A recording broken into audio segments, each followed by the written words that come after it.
I'm here to talk to my community about what's happening in Sacramento. I want to thank everybody first for taking the time to be here and to be involved in this process, because it impacts you directly in the communities that you serve, and government works better when it works together. So so I wanted to have this meeting before we do anything on the budget, because we're moving towards a March 6th deadline to send a budget to the governor. And so things are going to move very quickly from here on out.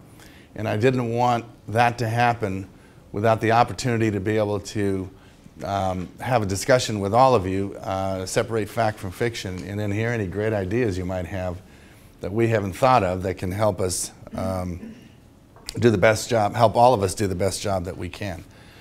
I think it's appropriate that we have the meeting here in this fine facility, which is the Emergency Operations Center and can withstand earthquakes and everything else, because certainly that's what we're facing in California.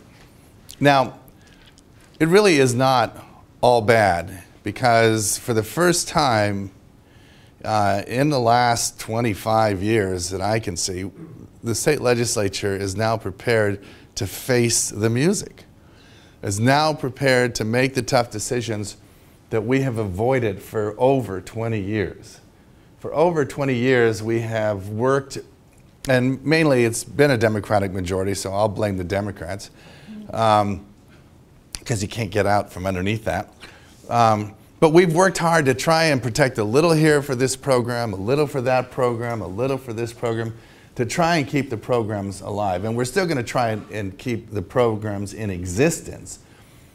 But a little here and a little there and a little here and a little there, year after year after year, has done nothing but just anger people because we haven't done enough. And meanwhile, we're not solving the problem. And so we need to now solve this problem. And we can't begin to move forward as a state until we deal with this deficit. And we now have a governor who's not only willing to stand with the legislature side by side, he's willing to stand in front and take the arrows.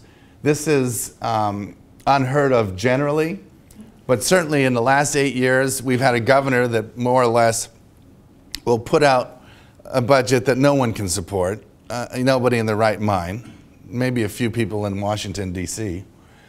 And so when we reject it, then he spends the rest of the time blaming us.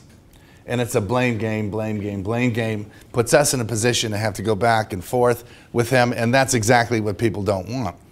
This governor has said, we need to face, we need to look at the enemy, and the enemy is us, and we need to face this head on, and I'm willing to take the bullets. Now, interestingly enough, the polls for his proposal are just off the charts. 71% of the people in the state say that they support his budget proposal. I mean, it's unheard of. Now, as they learn more and more about it, that's going to fall off a little bit. But what it does suggest is that the people of California want us to face this issue. They want us to resolve it, get it off the books. We're tired of having to deal with this every year after year after year, hearing about how the state's going to fall apart year after year after year. We want this settled.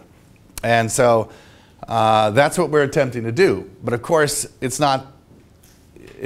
much easier said than done, and we all know what we want to do, what we're going to have to do, but we want to do it in the best way possible. We don't want to, be rash, although whatever we do by any outsider might appear rash, because it's going to be a very significant change in the way we do business in California. But still, once we get this issue now finally put to rest, we can now begin to build California. Now, California hasn't declined, into a into a low rent district, if you will. I mean, California is still a great state, and California has a lot of promise and it has a lot to offer. But if we don't start focusing on California and what it's going to take to preserve this state for our children and their children, we're going to fall behind. It is a global economy. It's no longer, when you call up to ask a question on your credit card, you don't get somebody, in Los Angeles or in the South or in New York or in the Midwest saying, "How can I help you?" You get somebody in Bhopal or India or somewhere else like that, who first of all begins to lecture you for even calling them in the first place. But that's another issue.